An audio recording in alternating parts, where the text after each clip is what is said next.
Got Your Back Pod Stream is powered by Play Alberta.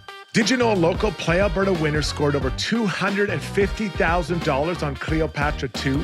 From major casino winners every hour to jackpots worth millions, there's never been a better time to sign up. Must be 18 plus to play. If you gamble, use your game sense.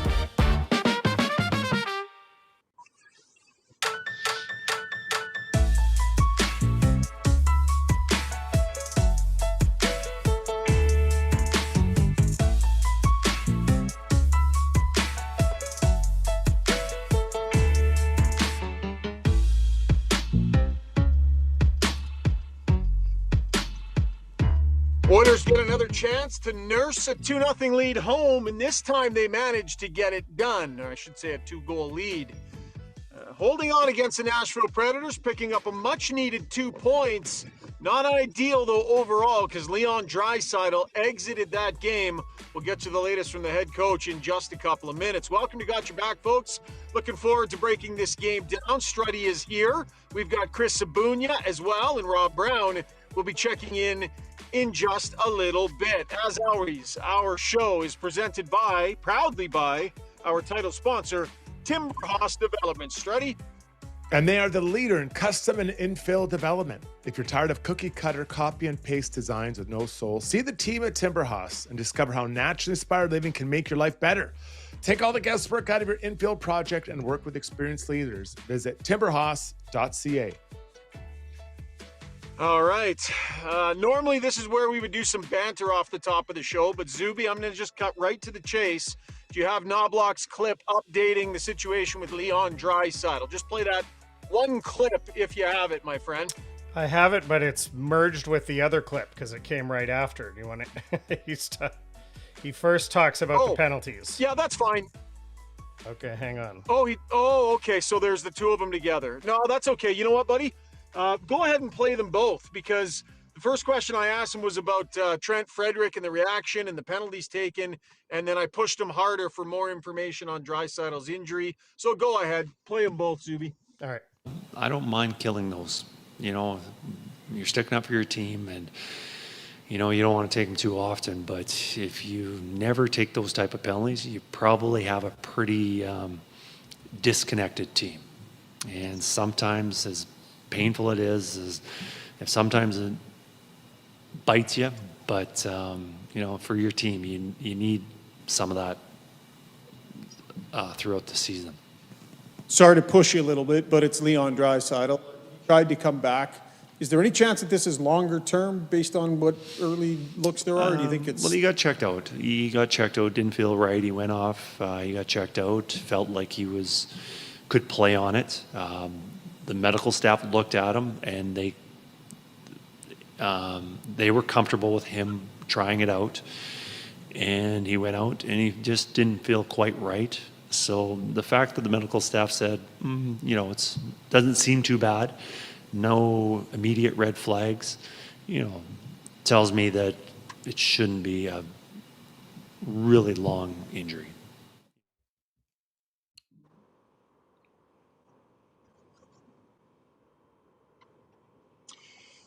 Okay, so the potential that he could miss some time, but a good sign that he tried to come back. As we say good evening to Jason Strudwick and to Zuby. Struds, we'll get into breaking down all things this game, what we think this Draisaitl situation looks like and such in our breakdown coming up here in just a minute. But I wanted to check in. How was the night? Now, I couldn't hear you and Bob on the broadcast, but the look on his face, something told me maybe you guys were disagreeing or arguing, or how did it go with Stoff at the intermissions tonight? Yeah. Listen, Weisblatt was a big topic of conversation after that first period, and quite frankly, after the second period.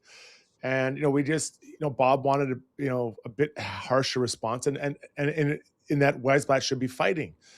He should take the fight. And I said he doesn't have to take the fight. Like, that's what rats do.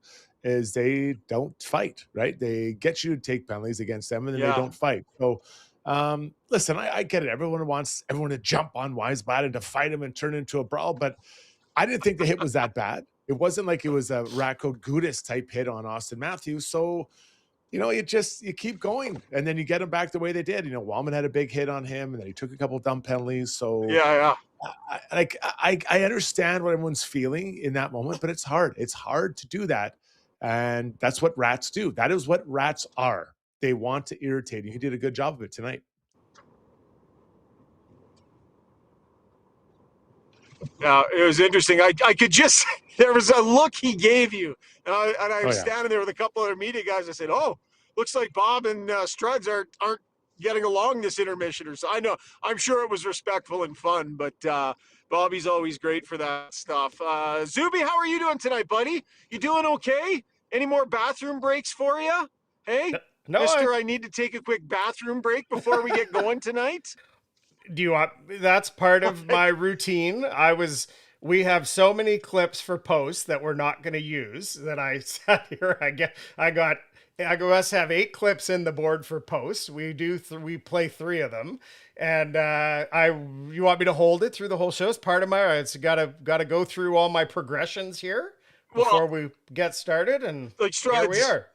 I don't know, Struds. I mean, if I'm at home and we're watching a game, last commercial break of the third period, like every other adult on the planet, I go to the bathroom so that I can get through my show.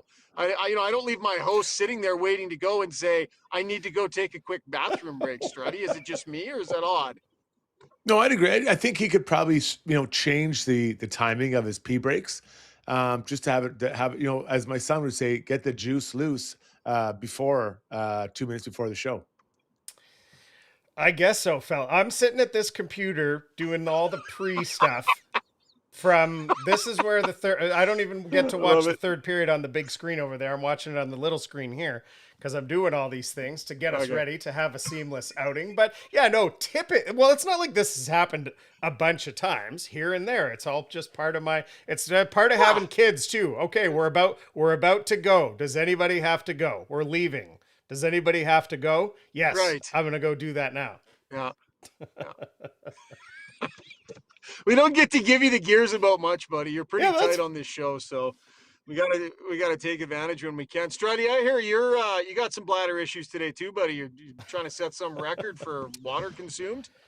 Yeah, so when I was down in Wyoming, my wife's cousin in-law, he's a great guy, John. He told me that Tom Brady 12 does. What he does is he takes his body weight, divides it by half, and then whatever that number is in ounces you drink per day in water.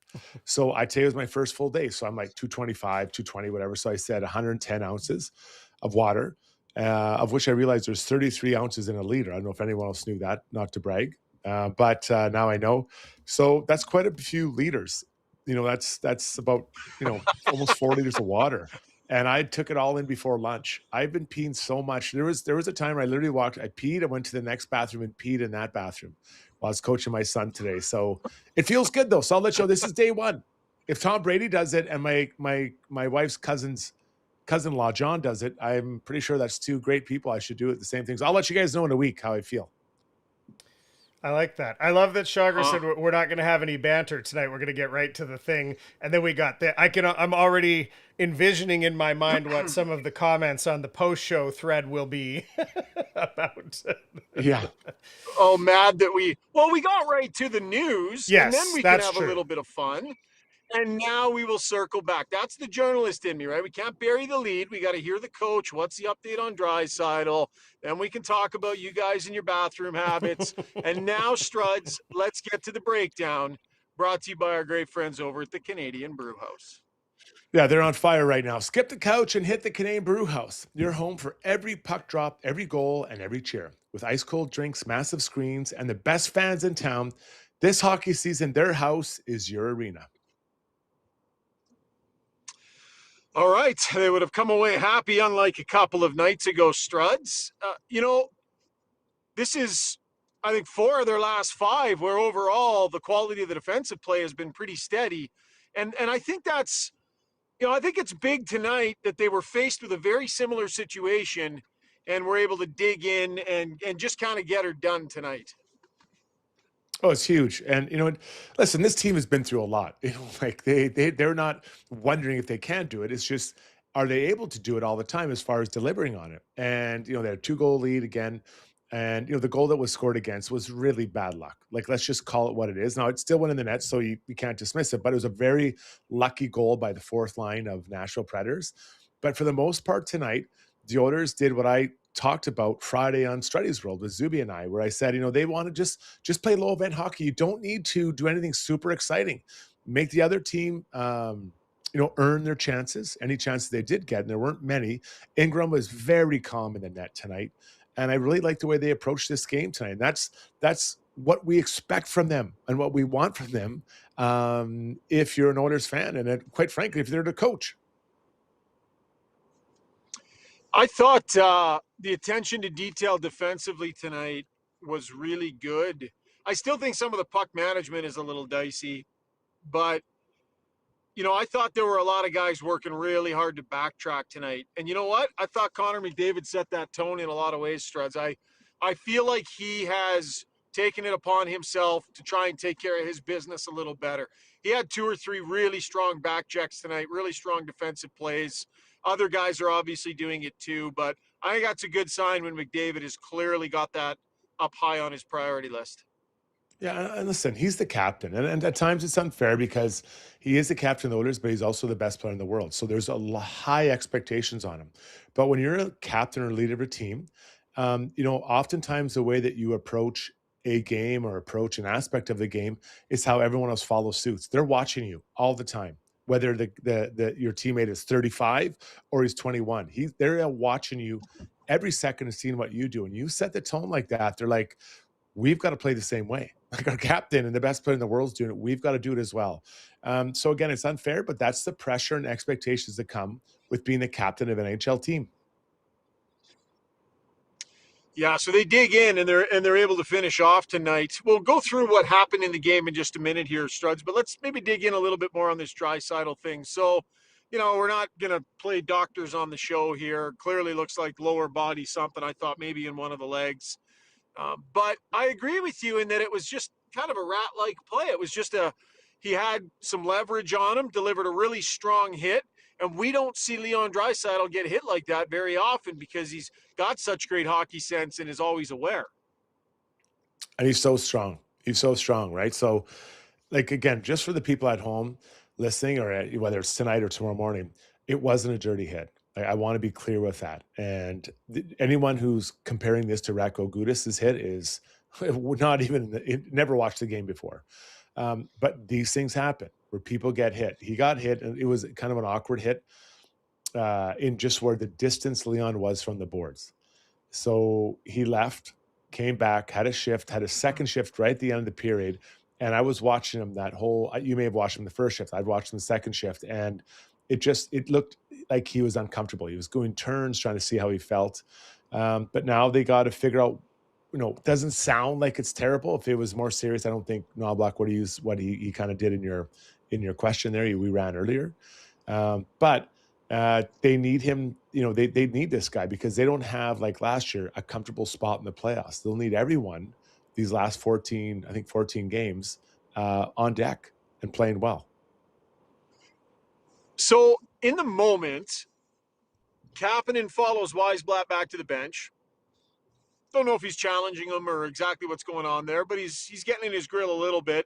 I think the refs could have called that even up because I thought Weisblatt delivered a pretty good slash. I think it would have been fine calling that even up for both of them.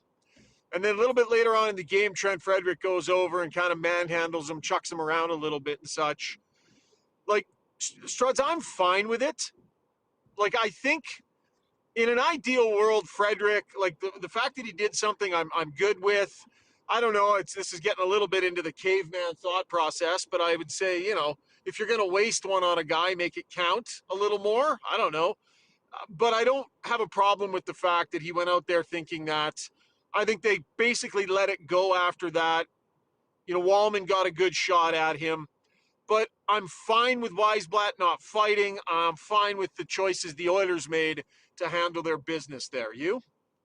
Yeah, so Weisblatt is a rat. A rat is someone that tries to suck you into bad penalties. That's what they do. That's what they're, in their heart, they're trying to do all the time.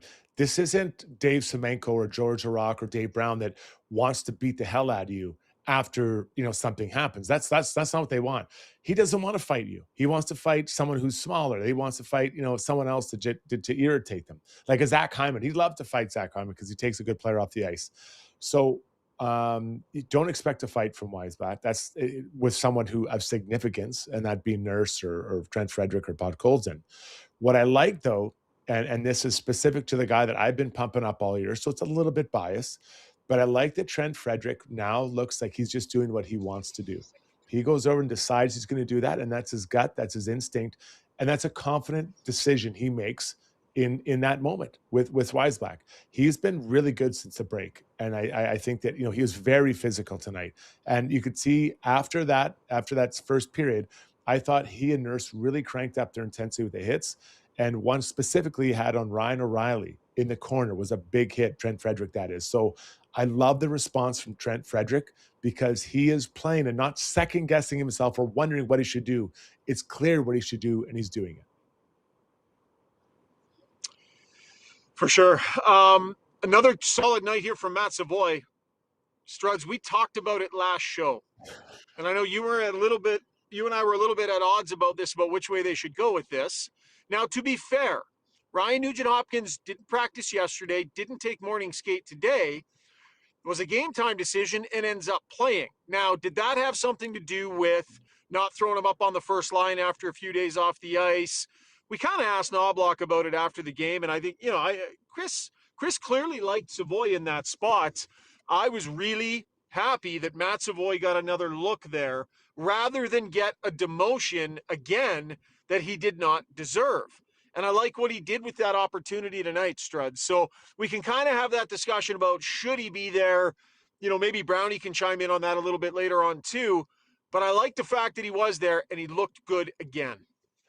Just take your victory lap. Like, just why are you being? This is almost annoys me more. I'm trying not to. Oh, we had the discussion about this and that. Like, just say it. I was right. Just say I was right, Struddy. And why don't you just bow down and tell me how awesome I am?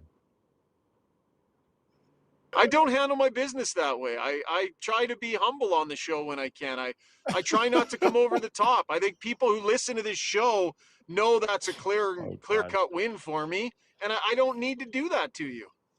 That's more annoying. It's more annoying. Just do it. I'd be taking a victory lap. If I say it's going to rain tomorrow and it rains 3 days later, I victory lap. So just victory lap. Get it over with. Yeah, but you know what, Struds? Here's the thing, buddy. When you take your victory lap, it annoys me, right? So when I don't take my victory lap, it annoys you. That's me being a rat, buddy. You are being a complete rat. But that being said, I can't believe these words are going to come out of my mouth. My God. You were right. You hit record, were Zuby. Hit record. I'll clip it. That'll be in your new intro. I'm going to drink myself That's into my new oblivion intro tonight. For the show. That's our promo on Twitter tomorrow. Yeah. That's the first thing I want to hear in the Twitter promo tomorrow. Zuby, if that's the promo I'm running to Kelowna, I'm going to stuff all your Christmas stuff where the sun don't shine. So don't do that. You'll have to stop the pee so many times, though. It'll take you forever to get here. Yeah, right. I'll never make it. So anyways, okay, so let's talk about it. And he looked amazing there tonight. Okay, so I was right. Continue. I was right. I said it once. I won't say it again. And I'll start carving you up. So I've only got so many minutes of kindness for you every night. But no, in all honesty, He looked really good. He skates really well. And yeah, he has all the requisite skills, but he's really smart. And this is the player that Brownie and I both worked with when he was young, like in Bantam, and I want to say U18. And then we recognize, we talk about him. Like, he was so smart, so good, just thinking, 3 steps ahead. And I love the goal he scored today, not because of this shot. I love that he recognized that there was a break, and he outskated everyone up the ice. And McDavid saw that. Like, I was standing there. I'm like, there's no way this guy's not passing the puck to Savoie. And so 2 things. One, Savoie recognizing that Connor was waiting for him, and he worked his ass to get up there, worked his ass off to get up that ice. But then 2, Connor passed him the puck. So that's not Leon Draisaitl, that's not Zach Hyman, that's not Nugent Hopkins, that's Matt Savoie. And he waited for him, and he trusted him in that moment to pass that puck over to him, and Savoie didn't miss it. Bang! Right in the middle of the ice. So love that moment for Matt Savoie. He had other chances in the game as well. I thought he could have had a second goal. I don't think that would have been crazy the way he was playing. But it completely, if Savoie is there, and let's assume Leon's healthy, just everyone's healthy, it completely changed the look of the third line. Like the third line, for those who didn't watch the game, was Roslovic, Dickinson at center, and Nugent Hopkins. Not at all the line I would want there. I've talked about I want a big, heavy third line. That is not a big, heavy third line, but it's a smart, veteran, skilled line that I think has some defensive awareness with Dickinson and Nuge on there. So really a different look. All three lines I really like the look of today. And it was much, much different than I would have drawn up. But Knobloch, when he first, the first runs, the last two playoffs, has been really smart in the way he's constructed his line. And I did not see that third line in my mind when I kind of think about this team, Shaugger. Yeah. Yeah, Nugent Hopkins there with Dickinson was interesting. And I think Roslovic has been playing well. Like Roslovic's been skating so well. He moves so good out there, Struds. He handles the puck with such confidence. And that helps because he's pushing it in the right direction. And that gives a third line that's heading in the right direction a lot. So I like that line. Let's see what it looks like moving forward. And I believe Knobloch said after the game that he would like to see that some more. So I really believe that Matt Savoie, we're watching him develop right before our eyes. And on a team where they're so desperate for players to be able to fill into top six wing roles, I just think you have to pay attention when a guy starts showing you he might be ready for it. And to me, Savoie has shown these signs. He's looked good there. Let's get to the Weiss Johnson soundbox, Struds, because we'll hear from Savoie. We'll hear from Hyman on Savoie. And I wasn't being biased at all in picking all these clips about Matt Savoie and how right I was, or how good he was at all post-game. Weiss Johnson soundbox, buddy. So annoying. Brought to you by Weiss Johnson Heating and Air Conditioning. Weiss Johnson is now offering no interest for 24 months to make your purchase easier. Visit wjjingle.com for exclusive specials just for Got Your Back Jingle lovers. Hit it. Weiss Johnson. We're going full jingle. Full jingle. I was right. Now victory lap. Victory lap. Oh, we're going full second verse. Once in 5 seasons. I want to hear about ownership. Weiss Johnson,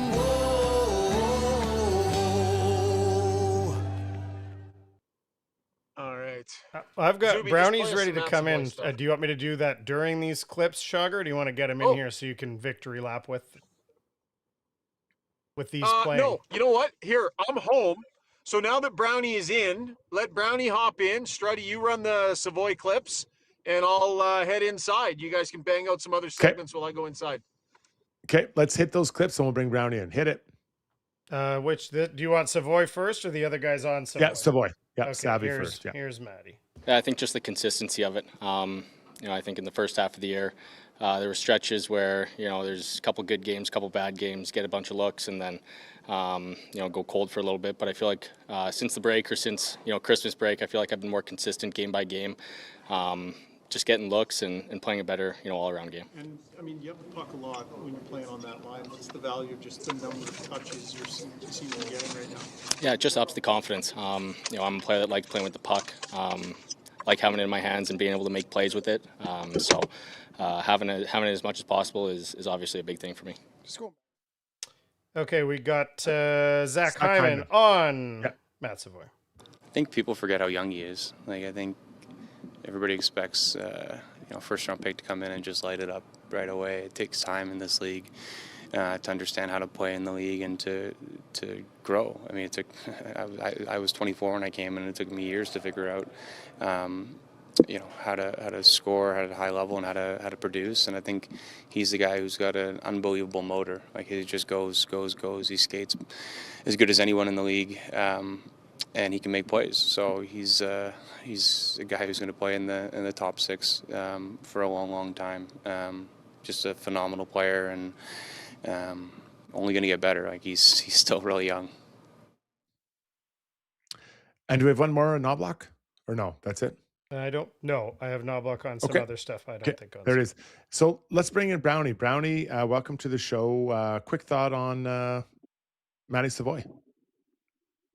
Yeah, again, another excellent night for him. And it's funny, Struds, whenever you build a line, you're always, okay, you got the playmaker, the shooter, and the physical guy that goes into the corners, or the defensive specialist.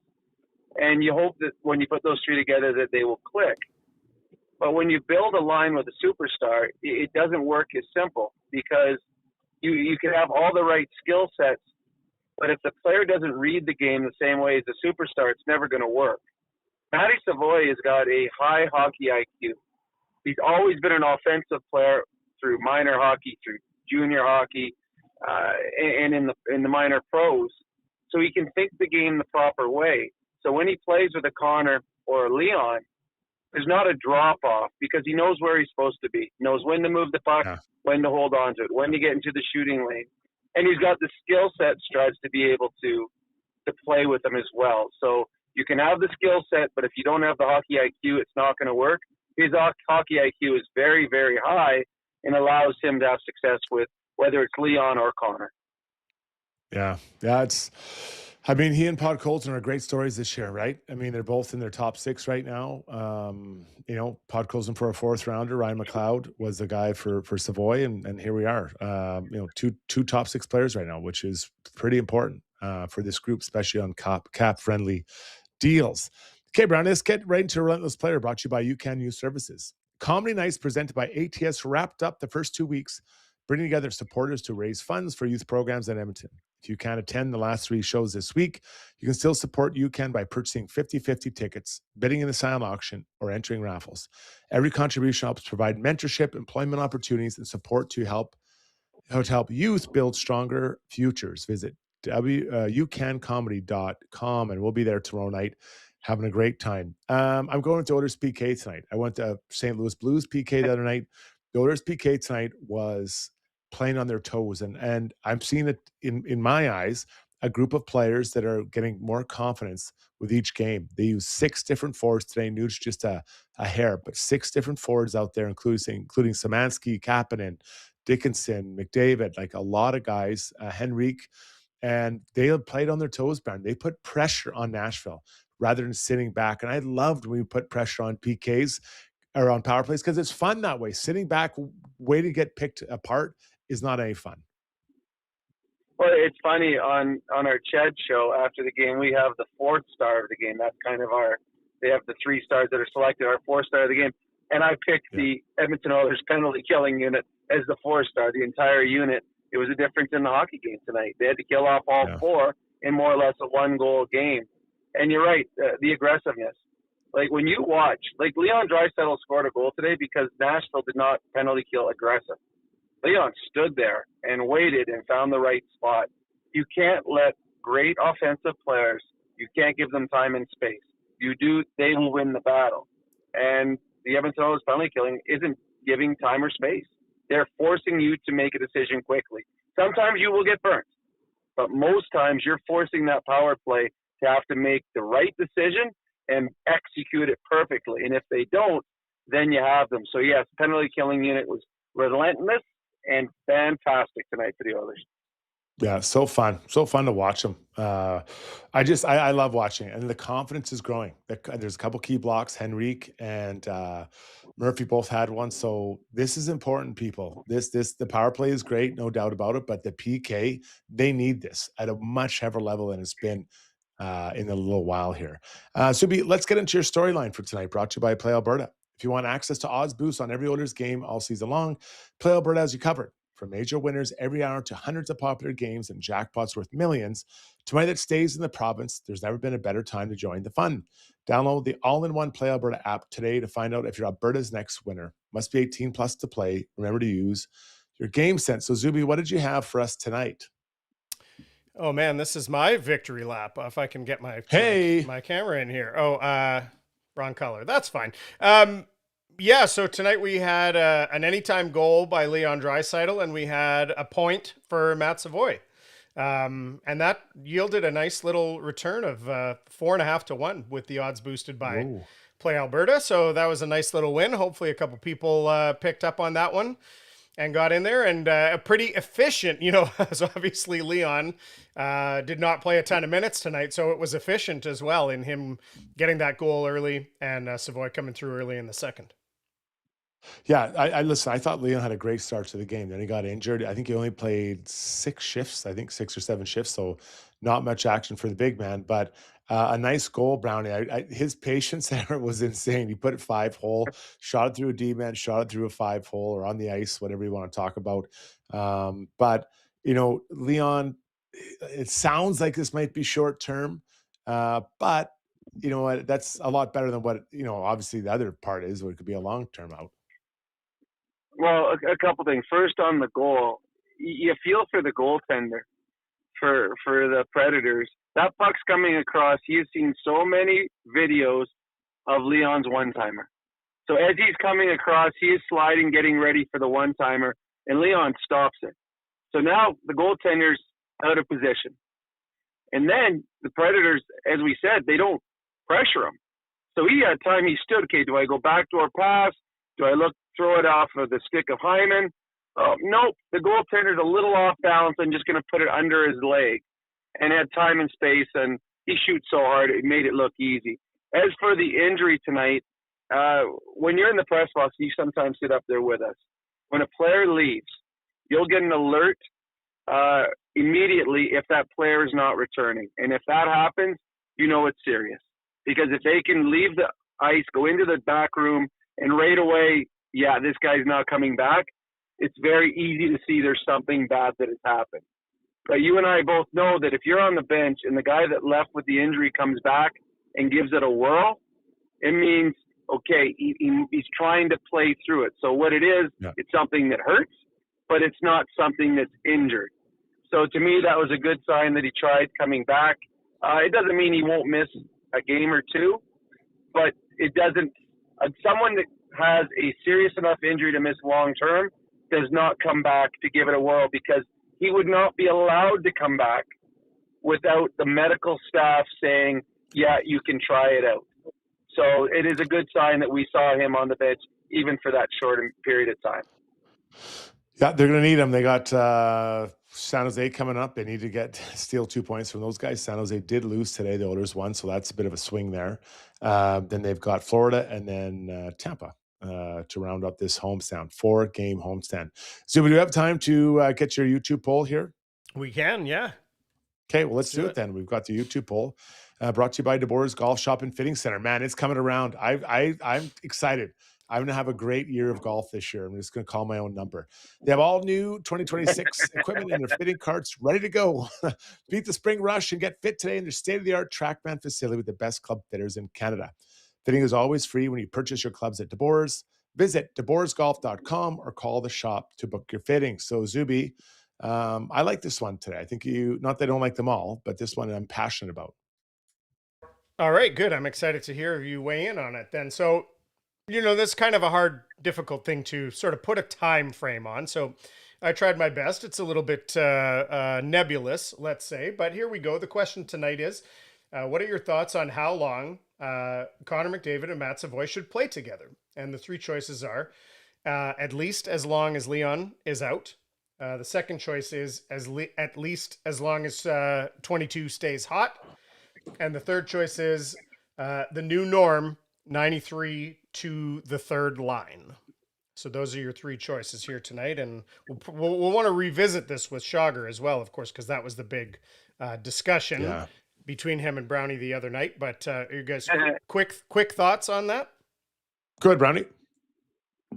I think it's both A and B. I think both of those, if Leon isn't playing, Nugent Hopkins is going to slide in as your second line center.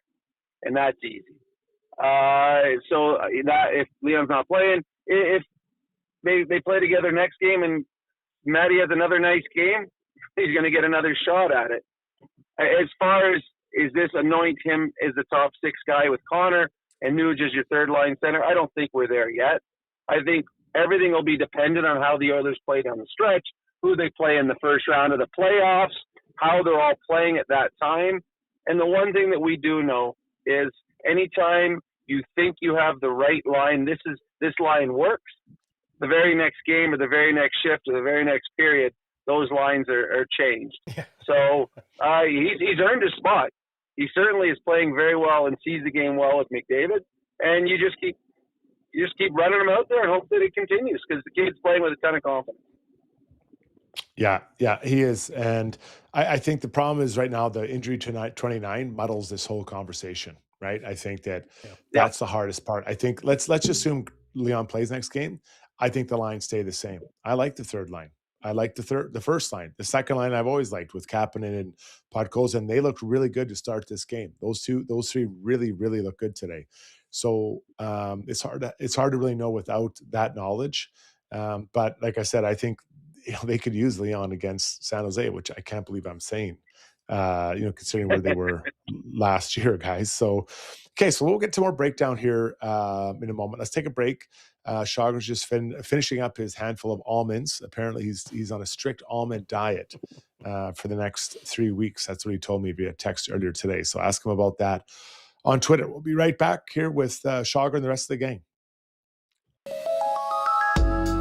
At Modern Measure, every item of clothing starts from scratch and is designed from the ground up based on both your style preferences and current fashion trends. Their clothing is fully designed to give you the exact look you're looking for, down to the smallest details and customization. The Modern team will work with you to make sure that you not only look and feel great, but make the most of your investment. On the ground floor of Edmonton Tower downtown, Modern Measure. Why would you? Nobody puts in wood windows or siding anymore, so why put in wood fences? Maintenance-free vinyl fence from DLR is backed by a lifetime warranty and will save you time. Weekends are for playing, not painting. Go vinyl at dlrvinylproducts.ca. So Just tell me which, and I'll find it. You got her. Mr. Ham says Ryan is on a pee break at the wrong time again. Nope, was not. Just grabbing a little snack, a little handful of almonds. It's a new thing I'm trying. Time now for takeaways, brought to you by Chandos Construction. Chandos is 100% employee owned. That means the people planning and building the project share in the success. It is how they have stayed strong for over 45 years. That's great longevity for a good local company. If you want to be part of it, apply now. Chandos.com/apply. That is CHANDOS.com/apply.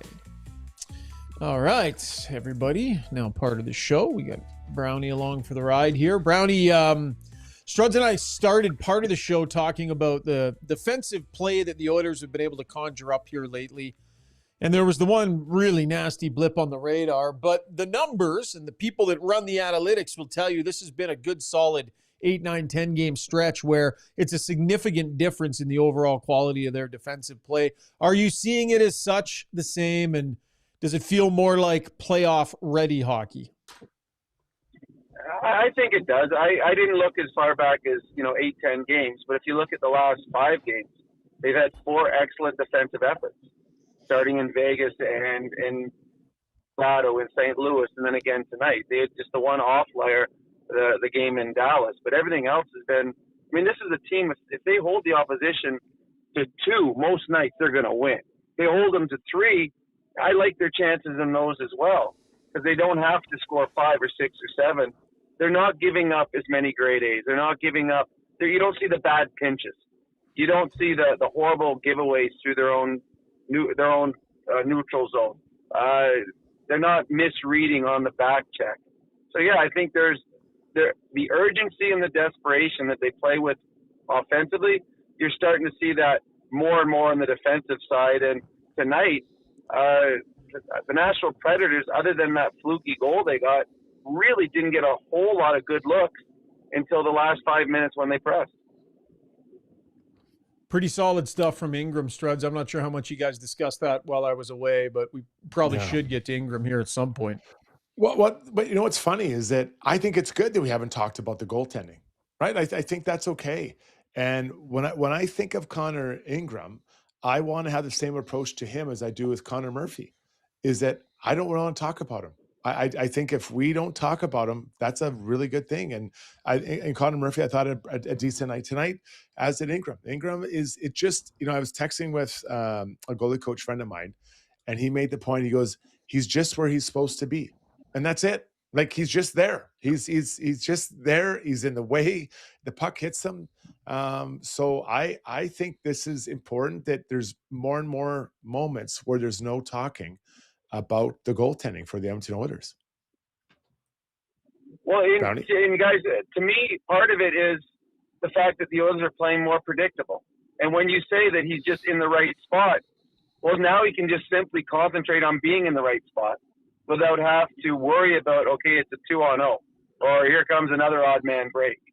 The Oilers are playing better in front of him, which makes it easier for him to just play his game. He's not an athletic goaltender. We know that. He's a guy that reads the play well and puts himself in the proper angle.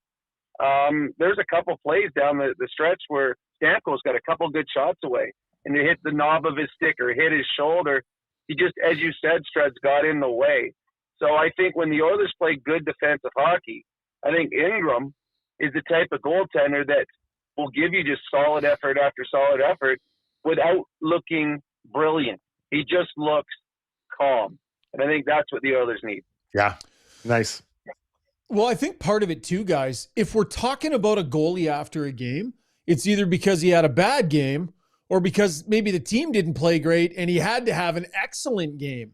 So the fact that we're not really talking about the goalie tells you an uptick in the Oiler defensive play, the quality of chances that they're giving up. And Ingram did his job, right? He was very, very solid in there. So today I asked Chris Knobloch, I think most of us would have said yes. Connor Ingram is probably going to be given the bulk of the starts moving forward for the next little bit here because he's clearly been better and Jari's just been that bad. But it's a little bit different when the coach says it publicly. And Chris Knobloch said today, Struds, yes, Ingram is our starter. And, Jari is going to, it's about getting back to work and work ethic and finding confidence in practice and stuff. I don't think we can undersell this in the big picture. What they traded Jari to come here and do, they just said that Connor Ingram is the guy that's going to do it. And they said it publicly, Struds. This is a very strong statement from a head coach that I don't recognize as making strong statements publicly like this. Like this is a big deal.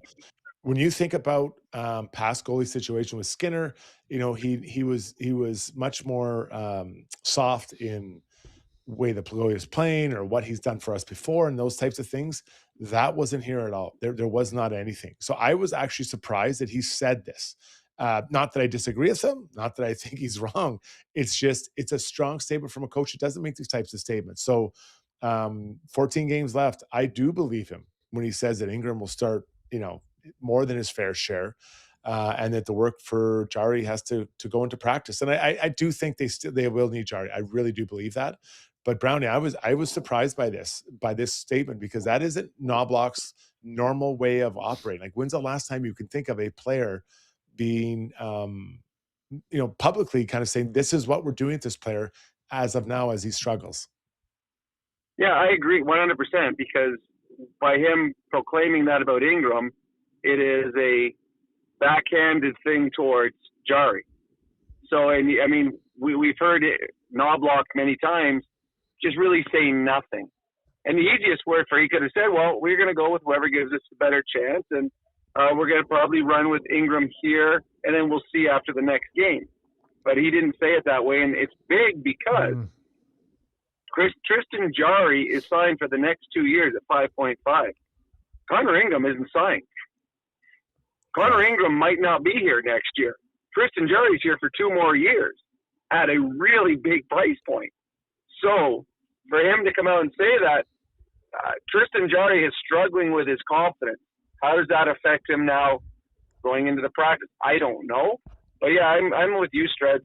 I was surprised he said it. 100% believe that that's the right call, but it was a little surprised that he proclaimed it publicly. Zuby, do we have the sound from earlier today? Should we let people hear just in case they haven't heard it? I do if you want. It's pretty long, hey, the whole thing, because it's both your questions going right back to him talking about Jari. It's like 2.5 minutes, the whole deal. Oh, okay. That's probably a little too long. Bottom line, he basically said that Ingram is the starter until something changes, and that he would continue to ride him, and certainly rightfully so. Okay, Brownie, let's get into the discussion here. I know you weren't happy with the penalties the Oilers took after Weisblatt got after Draisaitl. I'm sure you heard Chris Knobloch talking about it post-game tonight, where he said he was okay with it. But in fairness to you, do you think that had they scored on that power play, or both of those power plays, and the Oilers had lost this game, that maybe Knobloch's answer was a little bit different? So I'll let you kind of make your side of the argument. Okay, well, Knobloch also said that Wallman was sitting out because he had a tweak when he was benched. So it's very rare going to with this whole Jari thing here too, and Ingram. Wallman doesn't throw players under the bus. Now, the Kapanen penalty was silly, but I can understand that because it was in the heat of the moment when the injury happened.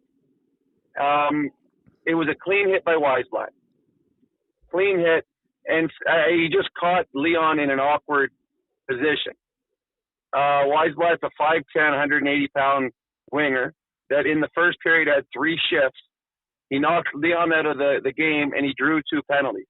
Nashville's not a good hockey club. They are terrible 5-on-5. The only thing that keeps them alive right now is their power play, as Knobloch talked about, has been excellent since January 1st. So in a game where the Oilers are desperate for points, they allowed a Nashville team that wasn't going to score 5-on-5 against because they're not good 3 opportunities or 4 on the power play, but 2 really dumb ones. The Frederick one made no sense at all to me. Weisblatt's not fighting you, nor should he have to. And you grab him and put him to the ground, what does that do? What does that prove? Nothing. We used to, when I played, take a number. Take a number, and you're going to get your retribution at some point. Jake Wallman took a number. That is how you respond to the hit. If it was a dirty hit against Leon, everyone on the ice go jump on top of him and keep swinging until you get pulled off. It was a clean hit. There's no need for that kind of response. The Wallman's response was perfect. And then every time there's a scuffle in front of the net, that's when you grab him and give him a little shove. Don't take a penalty. Eventually, Bouchard and Ekholm frustrated him, and Weisblatt took the penalty. That's how you respond. The Trent Frederick one, silly, useless. It does nothing. And I can tell you from experience, because I've been a guy that's been a 3rd, 4th line player. In the dressing room after the first period, Ozzy Weisblatt had won that period. He's a 4th line guy that nobody would have known, but he threw 1 body check and drew 2 penalties. So, yes, I think it was absolutely silly, the Oilers' response to Weisblatt after Leon get hit with a clean hit. Yeah, I hear you, and I would agree with most of that. I do like what Trent Frederick did because he did that and he didn't second guess himself. I think he's been second guessing himself all year, and so in a vacuum, I'm really happy that he did that because he decided I'm going to do this no matter what. I'm doing this, and he needs to play like that with his heart out on his sleeve. I thought that honestly, Weisblatt and Kapanen should have both got penalties. They were both slashing each other and doing stuff. I don't know why that wasn't evened out. But you're right about Wallman. Wallman got him later, and you don't want 4th liners to get involved in the game as much as he did. He's a guy trying to make a name for himself and make the NHL, and he did that tonight. Now, after the first period, they'd be cheering him on in that dressing room. After the second period, Shaugger, his teammates are being like, "Buddy, you took 2 penalties. You're playing 6 minutes tonight. That's a no-no." So he can't do that. So he's learning on the fly. But at the end of the day, it was a clean hit. You cannot compare this to Gudas and Austin Matthews. No. Well, and also to throw it into, the last time the Oilers played in Dallas, when the 4th line players, 2 kids got under the skin of Connor and Leon. And I know that one of the things Shaugger said in the texting group is you always kill those types of penalties off. Well, they didn't in that game. Connor and Leon were sitting in the penalty box when Dallas scored a goal again. So you don't always kill them off. And those 4th line guys got under the skin of their best players. You can't let 4th line guys have any deal on the outcome of a hockey game, because that's all they want to do. Ignore them, and then when you have your opportunity to finish your check on them. But to me, and engaging them in silly penalties. Like, I understand what you're saying, Stress, but Frederick, what did he do? He grabbed the guy and put him on the ground. He wanted to punch him 10 times. That's one thing. But all he did was put him on the ground. He was laughing at that. So to me, that was another silliness from Trent Frederick. To me, the fourth line guy does something stupid, you attack him. Fourth line guy throws a clean hit. You know what? Take your time. You'll eventually get your opportunity. And we saw Jake Walman did that. Yeah, and I like the other point that I made, Brownie, was like if you're going to waste one, and I think that's kind of what Frederick decided to do, right? Just based on principle, I'm going to go waste one. You know, you probably want to take a little bit bigger bite out of the guy. What's that? Yeah, exactly. Yeah, that's what I mean. He did nothing.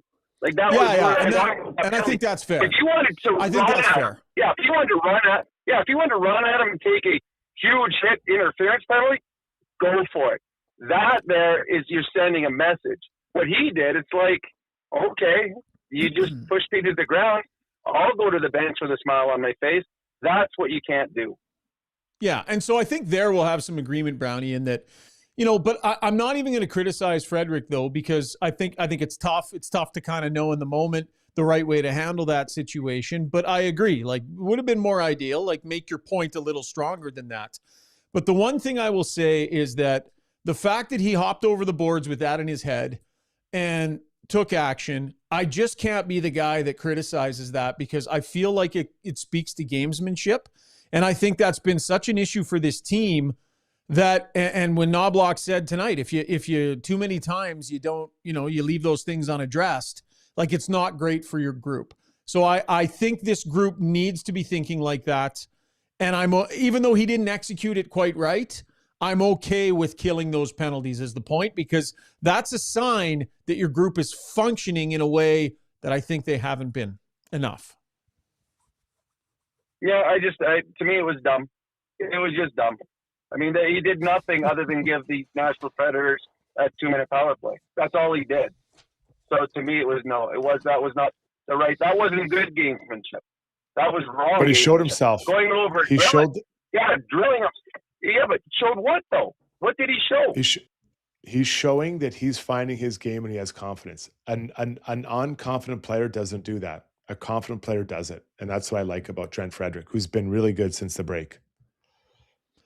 I agree. He's been much better, but to me, he did nothing in that play. There was nothing that was done in that play to me says, okay, that was a smart play. That's not good gamesmanship. You just gave them a power play for nothing. Like, you could have gone up and tapped them on the pads and created more of havoc than what you did. So no, I don't think that was good gamesmanship. I will say that Trent Frederick has been very good since the Olympic break, but on that one right there, that's not a penalty you need to take.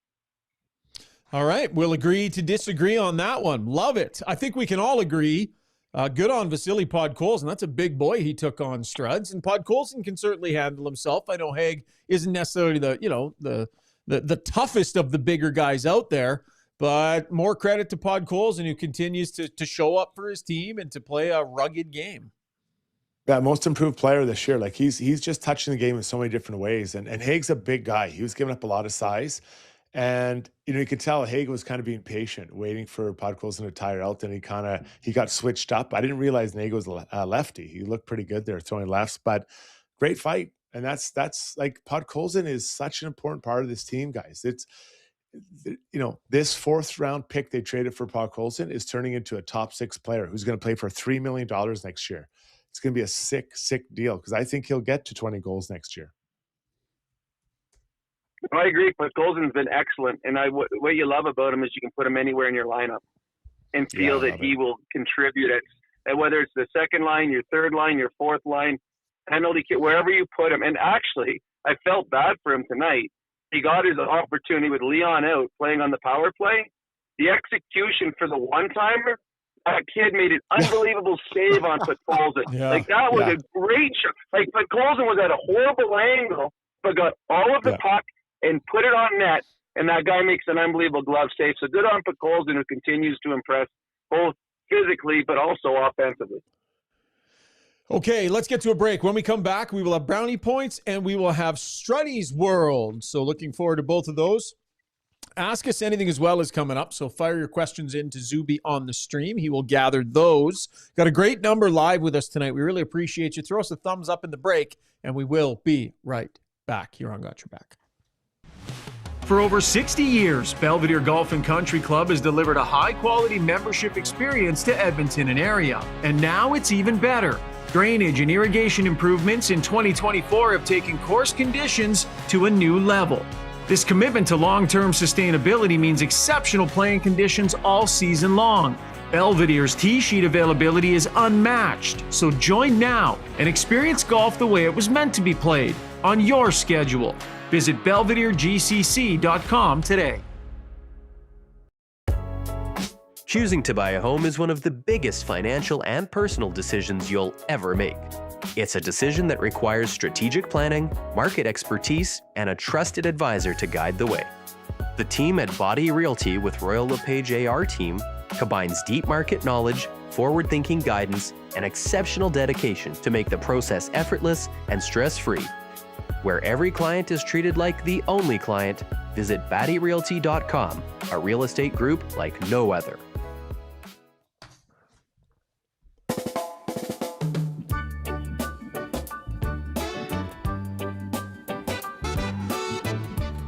Time now for Brownie Points, brought to you by Alberta's Ram Dealers. Give me those brownie points. Yes, the 4x4 winter event continues at your Alberta Ram dealer. Get a 2026 Ram 1500 Black Express starting from $56,995. Check it out. Take one of these beauties on a test drive at your Ram dealer today. Rob Brownie, sir. None for you, Shaugger. All right, let's go. All righty then. I'm going to start with 96 brownie points to the Oilers' Jake Woolman on how he responded to Ozzy Weisblatt. We don't have to get to too much of it because we just discussed it a lot, but in my opinion, the proper and more effective way to stand up for a teammate is to take a number and wait for your opportunity. Woolman did that, and he absolutely hammered Weisblatt with an incredibly great hit. I got 964 brownie points to the Oilers' Connor Ingram, who gave the Oilers another quality start with his .964 save percentage and a number of big saves late in the game when the Preds pushed. There will always be mistakes and breakdowns in a game, and you will need your goalie to come up with a few big saves. Ingram certainly gave the Oilers that tonight. This was another example tonight of why Ingram is now your Oilers starting goaltender.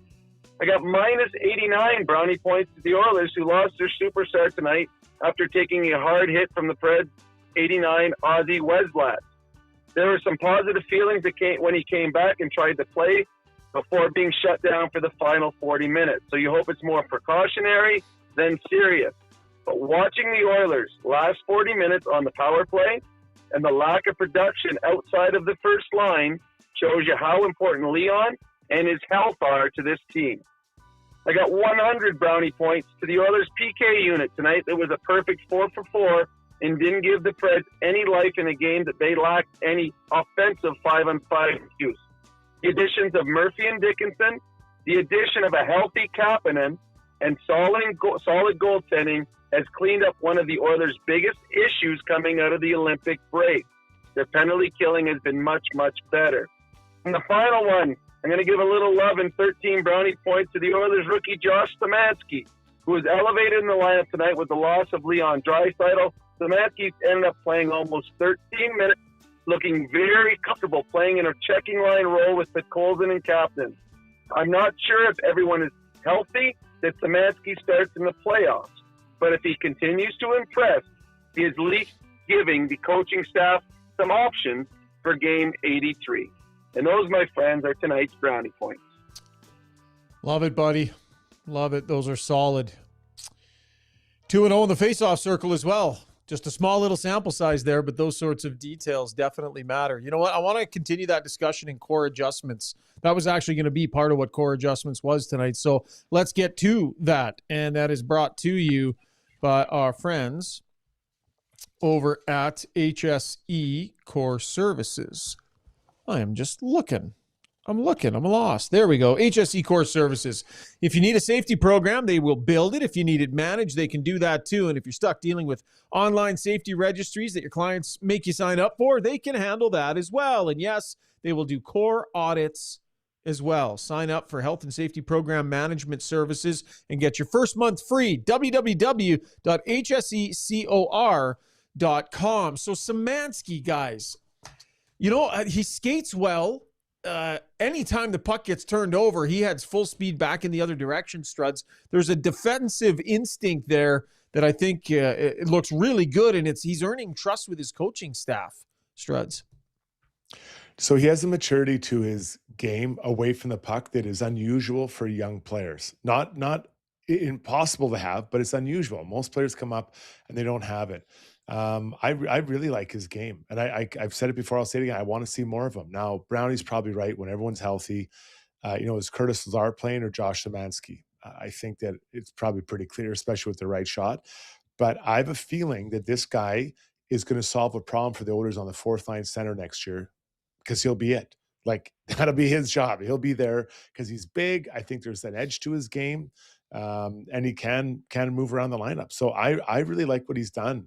And this is Stan Bowman trying to rebuild the prospect pool with 0 draft picks. This is a win. This is a win for the Oilers, guys. What I like about him, he's big, he's fast, and Shaugger said he's fast on the getting back defensively. Every time the puck goes offensively, he drives and forces the opposition defenseman to get the puck quickly, because he has no let up in him. And it's funny, when the Olympic teams were named, there was a lot of people that were saying, okay, it's good Ekholm or Bouchard or Hyman or Nuge aren't there because they get more reps. And I argued that, saying that they would benefited more being at the Olympics. I think Szymanski is one of those players that went to the Olympics and came back more confident in who he is as a hockey player. You're being in the Olympics, playing with and against superstars, watching how they conduct themselves on and off the ice, playing in big, important hockey games. He's come back and, to me, looks more confident since the Olympic break than he did before. And again, that bodes well. Again, I don't know when he will play in the playoffs, but I do believe at some point he will. And I just think he's already played in the Olympics. How much bigger is a first-round playoff match in the National Hockey League playoffs? So I think he has the confidence now, Shaugger, that he won't be overwhelmed by any moment that he is put in the rest of the year. So, Struds, what you said before, you're not sure, when Lazar is healthy, which way they go with that. But let me ask you this. We might not be there yet, but if there's a playoff game and you need to ice a lineup tomorrow, are you considering him ahead of 19? Because I am. There's a lot of heat. 19's taking a lot of heat right now. And there's a ton of experience in that guy. A ton of experience on him. He's one of the 6 penalty killers they have, although Szymanski was as well. And I wonder... He did it tonight. That's interesting. He looked good doing it tonight. Yeah, that is interesting that he's in there. Nuge barely had any penalty kill time. So Szymanski, to me, took his ice time in the PK. Now, was that, they're trying to get him some extra ice time? Maybe that could be it. I feel like if it started tomorrow, Henrique would start ahead of him. But I think Szymanski, I would say, be prepared for any time in a series. Brownie? Henrique's playing ahead of him, but I stand by what I said. I think Szymanski's putting himself in a conversation. But right now, Henrique will play ahead of him because of experience, because of what he's done in the playoffs in the past, because he's a very good penalty killer, Henrique is. I trust him more in a face-off circle than I do Szymanski right now. But I do believe Szymanski's putting himself in the conversation that if there is a bobble, and we've seen Chris Knobloch's not afraid to sit out veterans in the playoffs. He's done that. But I don't think you start the playoffs with Szymanski. But we have 14 games for Szymanski to push even further and push himself not only in the conversation, but possibly into the lineup first game of the playoffs. Yeah, and I think that's maybe kind of my point is let's pay close attention to this because, again, I don't think the Oilers can ignore when they have players that come in and show them signs that they're ready for more. And I think at times, because this lineup is so top heavy, you can maybe miss that a little bit. And you just defer back to playing the guys that you're used to playing so much. But if you want to get some older guys in, and if you want to, it's not necessarily your first round picks that play at 19 or 20, like sometimes they can handle a little bit more than you think. And I think Szymanski is kind of showing us some of those signs. The other thing I like tonight, you guys. Yeah, go ahead, buddy. Shaugger, I mean, it's never come back to bite the Oilers, has it, when they've had guys pushing into the lineup like a Holloway or a Broberg and didn't play them? It's never come back to bite them, has it? Yeah. Well, that's just it. You can't ignore the signs that your guys are showing you, man. And the players know. The players in the lineup know. So we're not going to get too far ahead of it. I liked how he looked on the penalty kill. This has been a really good find for them. Last point I want to make in core adjustments here. Did you guys notice on that power play? McDavid tail end of a shift, hard net drive, right? And draws a penalty.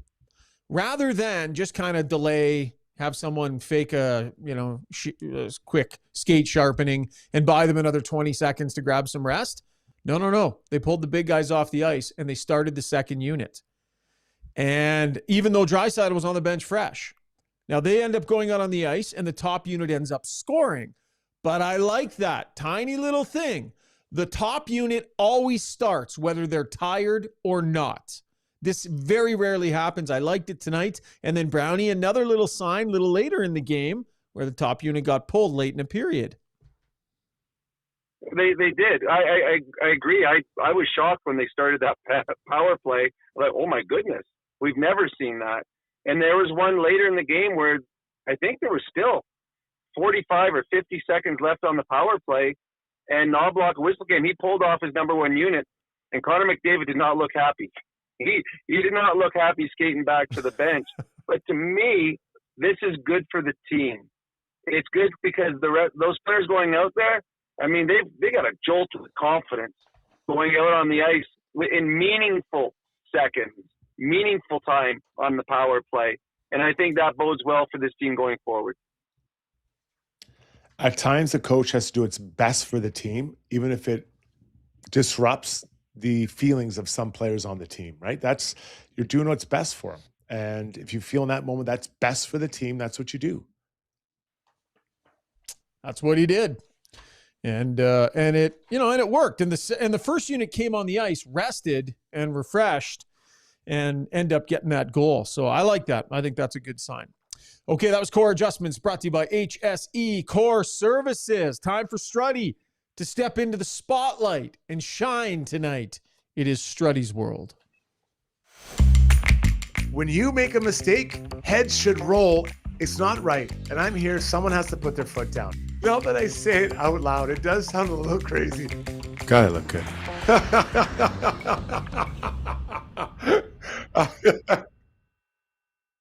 It is time for Struddy's World, brought to you by DLR Vinyl Products, Alberta's leading supplier of vinyl products, offering premium fence and deck materials designed to stand the test of time. Whether you're looking for a professional contractor or planning to tackle the project yourself, they have the resources, they have the expertise to help. Canadian-owned and operated locations in Calgary and Edmonton. Visit DLRvinylproducts.ca. They're really pushing the vinyl decking. They've got some really high quality stuff. So call my brother Rob out in Calgary or my brother Rick here in Edmonton if you're interested at all in some vinyl deck, long lasting stuff. It's great, high quality fencing material. Struddy. So there's some discussion on a video going around about the warm-up of Tristan Jarry. And, listen, I'll tell you from a player's perspective, at times I would watch with interest about how my teammates look before going on the ice. Like, were they looking half asleep before we go on the ice? Were we sharp in warm-up? Now, sharp doesn't mean you're flying around the ice. Doesn't mean that you're zipping the puck around or scoring goals on the starting goalie, but you just want to see focus and energy. Doesn't always mean you're going to win. Doesn't always mean you're going to lose if you show those things or don't show those things. But I can tell you in almost 700 NHL games, I probably took 800 warm-ups. I never once look at the backup goalie.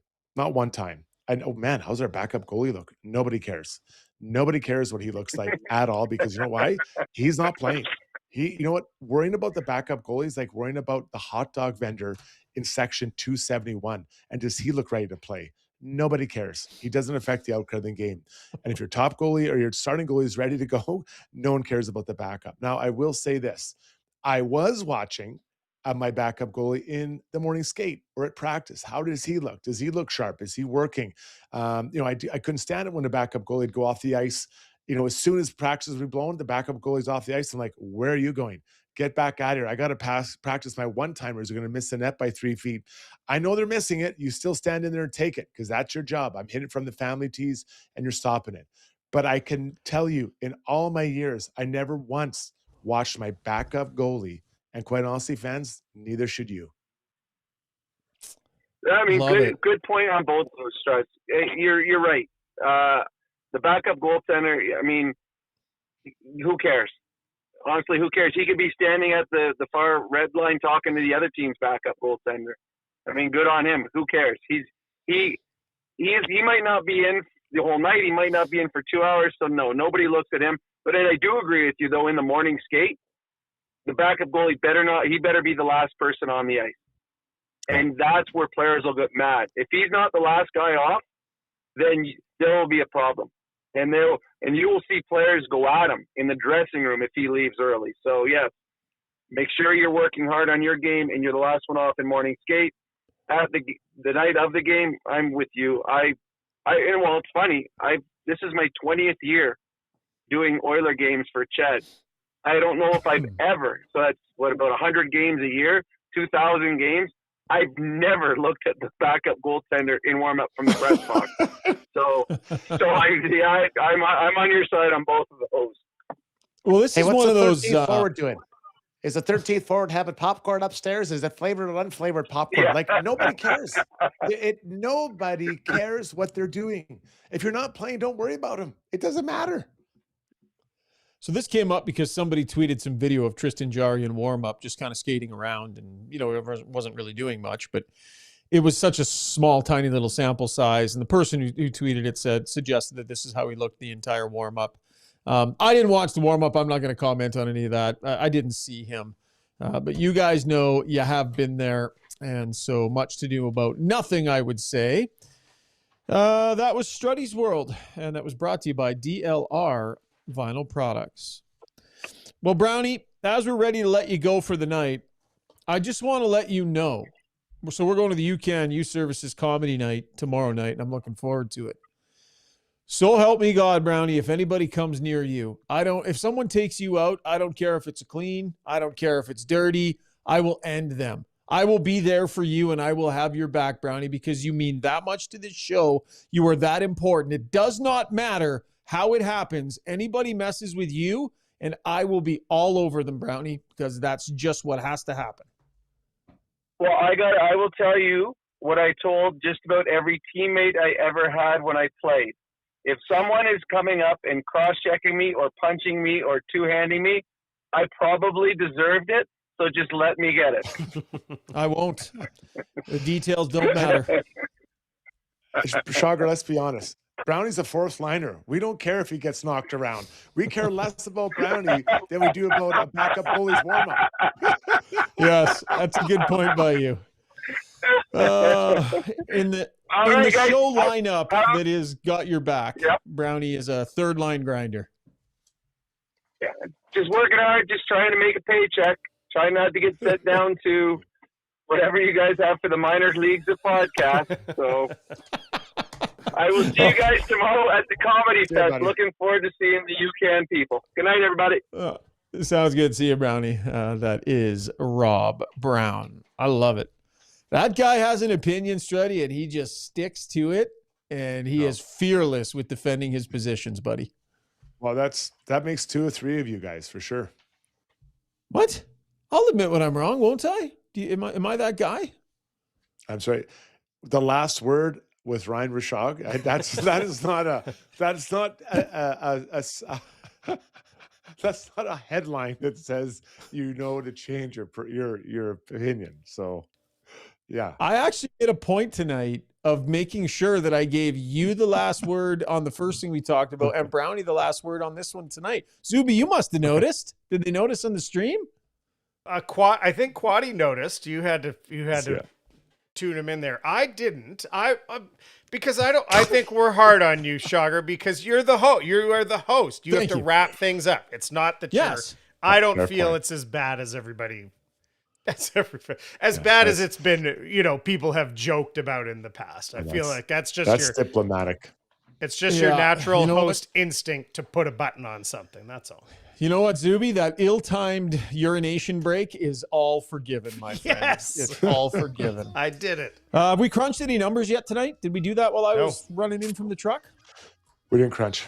No crunching. A little crunching? A little crunch action happening now? Let's crunch the numbers, shall we? Brought to you by McDonald's. NHL Star Sticks are back at McDonald's. Start your collection and get one of 7 mini Star Sticks with every NHL Star Sticks meal, featuring hot shots like McDavid, Matthews, Hughes, Makar, Celebrini, Reinhardt, Montembeault. Shoot for the whole set while they last. For a limited time, only at participating McDonald's restaurants in Canada. All right, Struddy, courtesy Sport Logic. What numbers caught your eye tonight, buddy? Buddy, I love McDonald's, but I'm going to keep it short. The numbers were awesome tonight. Thank you, everybody. Let's go home. No, they were really good. The Oilers had a really good night. And just off of this, if I just was presented these, I'd be like, the Oilers won tonight. So slot shots, 11 for the Oilers, only 6 for the Preds. Scoring chances off the cycle, both teams had 7. Scoring chances off the rush, 6 for the Oilers, 4 for the Nashville Predators. That is significant for the Oilers. They've been giving up quite a few. Mm-hmm. Then turnover chances, 10 for the Oilers, only 5 for the Preds. And again, this is a number I think is important to be in single digits.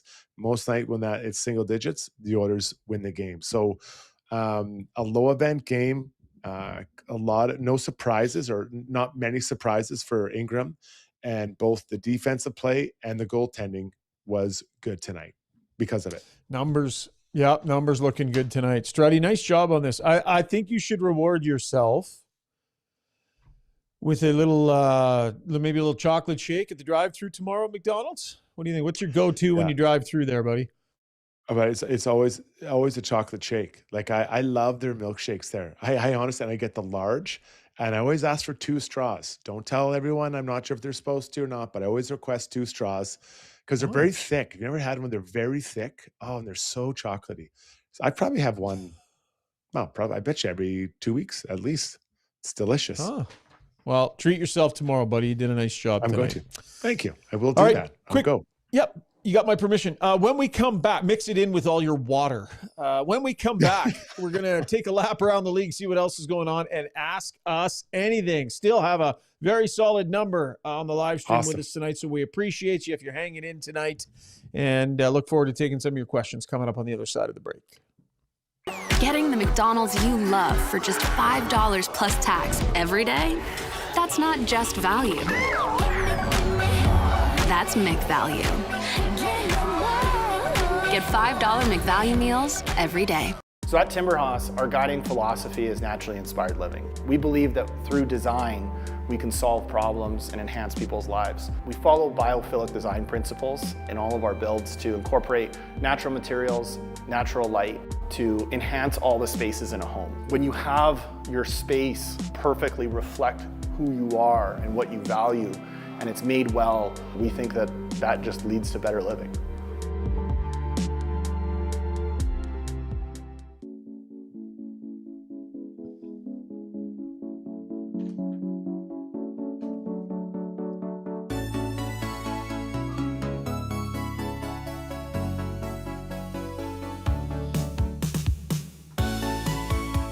Time now to take a couple of laps, brought to you by Riverside Motorsports, brought to you, as always, by our friends. Have that great spot out in St. Albert. Your multi-brand motorsports dealer serving Edmonton for over 55 years, offering a wide selection of new and pre-owned motorcycles, ATVs, side-by-side, snow bikes, e-bikes, and snowmobiles from industry-leading brands. Check them out online, www.riversidemotorsports.com. Struds? Yeah, we'll start with Montreal and Kirby Dock. Tonight they were playing the Anaheim Ducks, and he left with an upper body injury, I believe. And, I feel sick for guys that just can't stay healthy, right? And we try to figure out why. Is he conditioned? Is he not? Sometimes you just have bad luck. I had a year where I had massive bad luck kind of all year long with injuries. But this poor guy, his whole career, he's had really bad luck staying healthy. Now, we don't know the severity. I don't want to say it's, the end of the world, but just in general, it's hard to get your career on track when you're injured often. So I feel for this guy who's on his second team. Well, I was in the building when that first bad one happened at the World Juniors where his wrist went take. It was kind of a little bit similar to the way Hyman did his. And I just remember how crushing that was for him. That was going to be a big tournament for him. That was going to be a big, he was really very center stage for that team. And it seems like it's been one after another for him. So you certainly feel for him. Local guy, too. He's from the area, so you want good things for him.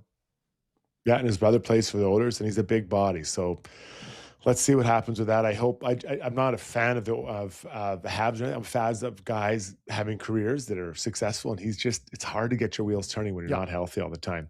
The last one here is the Washington Capitals signed brother of Quinn Hudson of the Oilers and Lane Hudson of the Montreal Canadiens, Cole Hudson.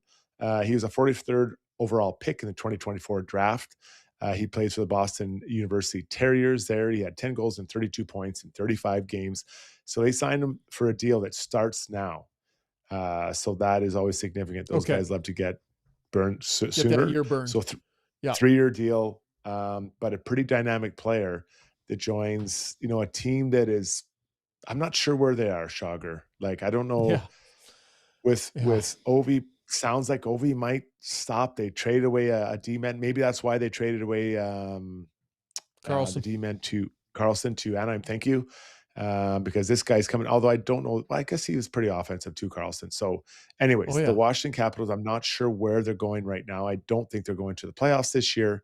And with Ovi, if he leaves, it's going to be, big change underway.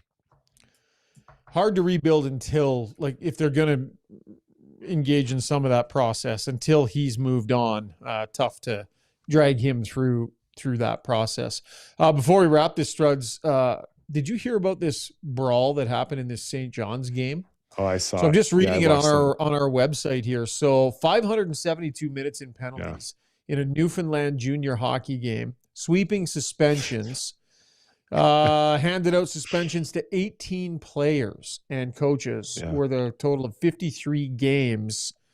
And I guess it was just an absolute Donnybrook. And I guess some feel that it's a bit of a black eye. I haven't looked at the video. Sounds like this just got right out of hand, but 572 pims, buddy.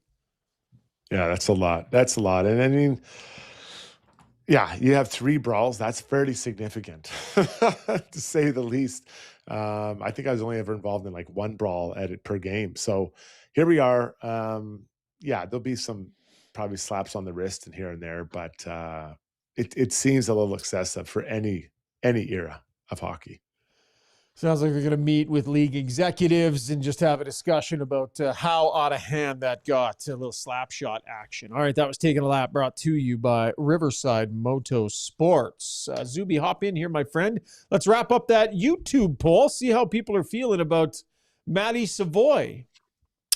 Yeah, so the DeBoers Golf Shop and Fitting Center YouTube poll question tonight was, what are your thoughts on how long 97 and 22 should play together? And people went big. 43% said the new norm, 93 should be on the third line. Very close to that was at least as long as 22 stays hot. 40% said that. And at least as long as Leon is out, 17%. I almost, as Brownie and Struddy talked about it, I almost thought one, it should start with the one and lead to the other. Well, as long as Leon's out, if Huge is going to be on the second line. Well, if they're still hot, you let that roll, and then if they stay hot, that's the new norm. So maybe one leads to the other, but overall, really positive thoughts on that combination. If that third line continues to play well, that gives you reason to want to keep them together. And I think it's important, Struds, Matt Savoie needs to be able to have an off night and then not get ripped off of a line. You know what I mean? He's not going to be phenomenal every single night. So I don't know, just let's let it breathe a little bit here and not have these guys playing on pins and needles where if they don't have their best game, then boom, you're back on the third line, or this chance that you had where you're next to Connor McDavid disappears. I just think at a certain point you got to let them settle in a little bit too here. So if that third line continues to look really good, maybe that's what buys Savoie a little breathing room on that top line. Well, I think, does Connor enjoy playing with them? I think that matters as well. Yeah. Right? Like, that matters. Like you're not going, like, I want to be clear. I don't think you're going to Connor and say, who do you want to play with? But hey, man, how's the vibe with 22? How are you feeling with him? Like, stuff like that. Oh, no, I think there's something there. Like, that matters too. But part of I've said this way earlier in the year, part of the job of Connor, Leon, Darnell Nurse, they have to nurture the growth of these players as well. So, you have to make them understand that there are, times, way things work and how they plays, but also support them. And because you need them, they need this guy to become a top 6 player and one that produces well. Fascinated to see what he might look like come playoff time, how high a level he can maintain. Time for Ask Us Anything, brought to you by Mortgages by Maria, powered by Dominion Lending Centers, Maximum Mortgages. With the Bank of Canada lowering rates, it's a great time to look at your mortgage. The thing is, your bank only shows you their offer. Maria, on the other hand, brings you options from a whole bunch of lenders, so you get the deal that works best for you. Don't just roll over for the bank. Connect with her today. mortgagesbymaria.ca. Zoobs. Quaddy here asking, what about running Nuge at 3C with more of a intended as a scoring line, and Dickinson as the fourth line center, shutdown line, ice time of the 4C can increase significantly? Do you think that's, I mean, you got to score from 3 lines in the playoffs. Do you think that's where they'd like this to end up, Shaugger? No, I think that the combination of Dickinson and Nugent Hopkins is what's attractive. They brought Dickinson in to be their third line center. It's a very clear, defined role. They've needed somebody to fill that role. I don't want his minutes getting carved back to fourth line minutes. You're better off playing Nuge on the wing with him than going 4 down the middle for me, Struds. 100% agree. You want Dickinson having decent minutes all the time, and you do on that third line and impacting the game. Like, defensively, we had some really nice plays today, right? So I'd like to see that continue. But with he at center, Roslovic and Nuge know they can maybe, especially Roslovic, look for a little more offensive opportunity, because Dickinson, more often than not, is where he needs to be. This one I thought was an interesting thought from Stuart Rosnow. He says, seems like residual from Gudis, Matthews, not saying the hits are in the same league. No team wants to get roasted like the Leafs did. Do you think maybe a little bit of overreaction or the additional, minor coming from Frederick going after him had anything to do with how badly the Leafs got roasted for not protecting their guys, Struddy? Yeah, I guess maybe it's on your mind a little bit, but I don't know it's right there in that moment. I mean, again, we can't compare these two hits. Like, if anyone suggesting they're even similar, it's not even close. But maybe like I said, I think Trent's feeling it. I think he's starting to feel the way he has to fit in, how he plays, and we haven't seen that at all from him. Yep, I agree, and I think they've had a little bit more of this in their game lately. So yeah, don't question it. Just you're just kind of glad that it's there. This became a short, but to me, a very interesting thought in the chat. Canadian 123 was talking about Kasperi Kapanen. Seems to have matured in terms of his game-to-game consistency when he's been in the lineup. It led to a little bit of a discussion about whether if you were running this team, would prioritize re-signing Kapanen or Roslovic. As Ryan Nugent-Hopkins said here, I might be in the small minority. I think we should prioritize Cap over Roslovic. He's the perfect bottom 6 guy that can play up. What do you think? Where would you land on this, Shaugger, out of those two guys? I think that's a really interesting thought. You got to throw Dickinson in there too. Like, I think the more interesting discussion is Dickinson or Roslovic, Struds, because I think their numbers might be, a little bit more in kind of in that range, in that vicinity. So they've got some good players here, and they've got some decisions that they're going to have to make. We'll see how much cap space is available to them, but I want to see Roslovic in the playoffs, Struds, before I make any sort of determination on any of this. I've seen Kapanen in the playoffs. I think I know what Dickinson's going to bring the playoffs. I am very light on Roslovic, very light, because he's doing the same thing he did in the regular season in Carolina and then didn't factor much into their playoffs. very, very leery about a long-term contract for Jack Roslovic. Can I ask you, Struddy, do you see anything in his game now, though, that you think, if that maybe that's what Carolina saw, if that creeps in a little bit more? Because I mean, I don't, but you watch the game differently. There's a high tolerance for risky plays, which offensive players have to have. But his offensive play isn't the same as Connor Leon. Connor Leon, you live with it, and because they do so many great things that. And when I say live with it, is that you absorb those plays because they do so many great things. Jack doesn't put up those numbers. Then defensively, I'll be interested in the playoffs. His routes towards, his own zone, all those types of things, blocking shots. If it's not up to snuff for Carolina, is it going to be up for the Oilers? That's just, we got to be really careful. Cap and I know what he can do. No problem. You want to resign him for sure. I think Dickinson, we know. I'll be very patient on Roslovic. Very patient. Yeah, I think you offer Kapanen the chance to come back, kind of understanding it'll be a similar role and not overpay him because somebody else might be willing to bring him in. I think you need to be careful about that with him. Sure. Okay, this is an interesting question from Micro. Says, due to the cap in the playoffs, what are the odds we see Pickard in to back up Ingram? This is one of the main arguments for keeping Pickard. And the Oilers still have him. So will they have to use it? I know you still have to, I don't know how it works with roster spots and not, but if Ingram becomes anointed the clear starter when we hit the playoffs, how do you think this is on their mind? Do you think they find a way, Shaugger? Or do you think Yeah, I almost need to ask Hart Levine, could the Oilers end up in a situation where they can't ice the exact player lineup they want? And so they need to shed some money at the backup goaltending position. I don't know if there are configurations that they want to play in the playoffs that will put them in that spot cap-wise.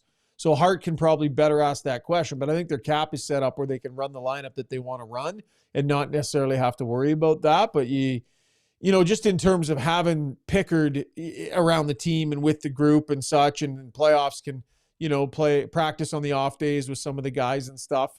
You think maybe there's some possibility there, I would say. Interesting one from John Gillis. He says, do you think the Pacific Division has struggled because of the condensed Olympic schedule and increased travel demands, especially since its cities are farther apart compared to other divisions? Do you think condensed schedule, these cities in the Pacific further apart, is part of what's brought maybe the level down a little bit, Struddy? Yeah, we'd have to go back and look at other previous Olympic years. I know for sure my own experience, going from New York to Edmonton, I was tired all the time in Edmonton. I slept way more. But that being said, I think that the teams of the Pacific have been up and down. Their consistency just hasn't been there. And that's right from the Ducks down to, the Kraken, who find themselves or the Sharks in 4th or 5th spot. I feel like it started that way too, didn't it? Like they didn't just get poor after the Olympics, did they?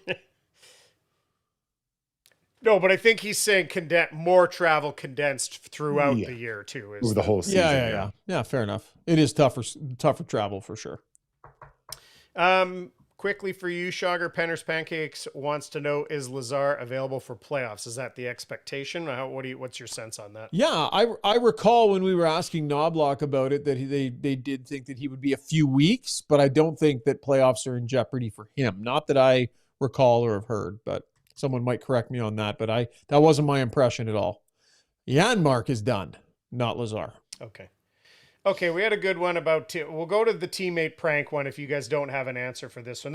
But on Oscar night, Cyril Strainer wants to know, is there a dive you remember from a player that was definitely Oscar worthy? Or maybe let's just say an acting job. Maybe some form of acting on or around the ice that you felt to be Oscar worthy. Struddy, you can go first. Yeah, I played with a guy named Darcy Tucker Jr. And anytime that stick would go by his mouth or face, he'd always bite his inner lip and then show the ref that he was bleeding. Like this guy wanted to win so bad. And I didn't want to win that bad, but that's how intense he was. And it worked all the time. Oh my goodness. Yeah, that's commitment right there.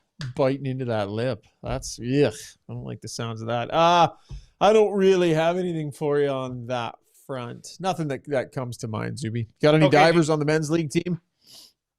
Oh man, not here, not bad. Tweedy. There was a team that we played against in my Burnaby team that these guys were just known for, and they would just get the refs every time. It was the same team and the same guys. And I remember I asked the one ref just politely after a game one time, and I've talked about this as it relates to the NHL too. I said, do you guys ever call the trip and the dive? And he got really defensive with me. He goes, yeah, well, yeah, we do. I said, okay, well, I've never seen it. So if you're going to do that, save it for these guys. And they got under our skin for sure. I hate that. I mean, diving there is even more ridiculous. Like there's nothing on the line. It's Right. I know why you might do it to win a Stanley Cup, but to win a Thursday night at 11 o'clock game, we're just trying to get finished to get upstairs before they turn off the wing fryers, for God's sake. All right, that was Ask Us Anything, brought to you by Mortgages by Maria. Wanted to save the scoreboard for a little bit later because we've got Alan Yim firing us an email. This is a follow-up to an email that he sent before, and it involves the bridge a little bit. So you might recall this, Struddy. Alan says, just to follow up on the original email, after the Canadian Tai Chi Nationals recently, my daughter and some of her other teammates qualified for the World Tai Chi Championships in Bulgaria as the Team Canada contingent. Congratulations to them. They'll be heading off in April for the competition. That is amazing. Now he adds, and remember, our scoreboard tonight is brought to you by the Bridge Therapy. So he says, as usual, the folks at the Bridge have been instrumental in helping my daughter prep for this competition and the upcoming Worlds. Great shout out to Annabelle Newhook over at the Bridge. So more satisfied customers over at the Bridge. And then he adds, as for the Oilers, hopefully they start to understand that team defense is the path to success. They seem to be showing some signs of it, but they're not totally committed yet. That says cheers from Alan. So a happy customer from the Bridge. So Struds, the girls are heading to Worlds. Tai Chi. Yeah, that's pretty amazing. That's impressive. They're healing themselves and they're being healed by the Bridge. I love it. There you go. Let's whip through a scoreboard real quick. Brought to you by the Bridge Fits. And obviously they've got locations across the city, around the province. They always do such a great job taking care of everybody with their combination of chiro, massage therapists, physio. They got everything that you need helping out this great Tai Chi crew heading over to compete and represent Canada. All right, Struds, what do we got? A handful of games, and the ones that matter to Oilers fans are the Senators did the Oilers a solid, beating the Sharks 7-4. That was this back-to-back night for the Sharks, a big win for them last night in Montreal.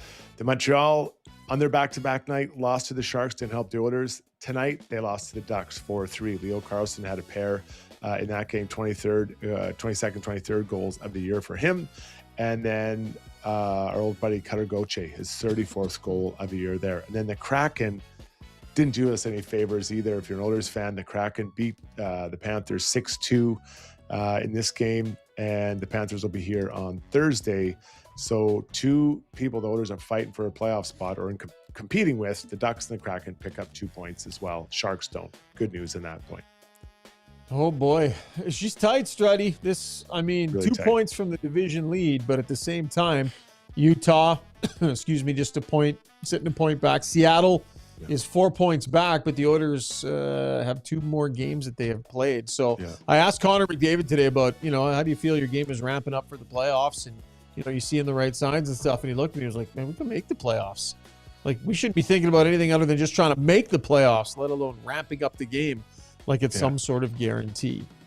That is your scoreboard, brought to you by The Bridge, Sports Therapy and Training. We wrap tonight with our play of the day, brought to you by Mainline Water and Sewer, your trusted choice for over 40 years, specializing in sewer line replacement and expert water line repair and replacement. Their trenchless method is quick, low impact, and often finished in a day, complete with backflow protection. Visit mainlinewaterandsewer.ca. What do we got tonight, buddy? The first shift of the game, Leon Draisaitl made an unreal pass to Kapanen for a breakaway. Oh, yeah. Kapanen hit the post. That pass, how he knew Kapanen was there, I was floored. I know he's an elite passer, one of the best in the league or in the world. And I saw that. I couldn't believe it. I was like, what the hell? How did he see him there? How did Kapanen get there? Like, beautiful play. Didn't score, but That pass, I knew right away, that's my play of the day. Love it. Yeah, Draisaitl's had some sick passes going recently. Hopefully he is not out too long. That would be tough for the Oilers to swallow if he were to miss any sort of notable time at all. Zuby, do you got something for me, or are you just popping in to say goodnight? Just here for the goodbyes. Just want to say goodbye to everybody. Well, Yeah. listen, I think we should give you 2 claps and a whatever for making it through this whole 98-minute show without having to go to the bathroom once. Good for both of you. This is so wrong. I have the bladder of a camel, and it's unfair. I'm being unfairly razzed. Squirrel bladder. Yeah. I get up in the morning. It's not even the first thing I do. I take care of a few other things first, and then it's not even like that urgent. I mean, I'm in my truck. I'm ready to go. I'm like, we're ready to roll, Zuby. Yeah. You're okay. I'll be right Too back. much. I just got to go to the bathroom first. So it's one of two things. It's the small bladder, or it's the bad judgment on when to go. It's one of the two, Zuby. You Sure. gotta Well, own it's B. one of them. If it's either of those, it's B then. So no problem. All right. Yeah. I love it. We finally got one over on Zuby Yeah. here, Struds. I love it. I love it. When we I love it. that. All right, big guy, time for you to get to bed. Zuby, you got a little bit of work tonight to put this thing out on all the podcast platforms. We want to thank everybody that downloads and subscribes, everybody that listens with us. We greatly appreciate it. We will be back. When are we back? After Tuesday's game Tuesday against the San Jose Sharks. So looking forward to UCAN's event tomorrow night and looking forward to that game. See you guys. Good night.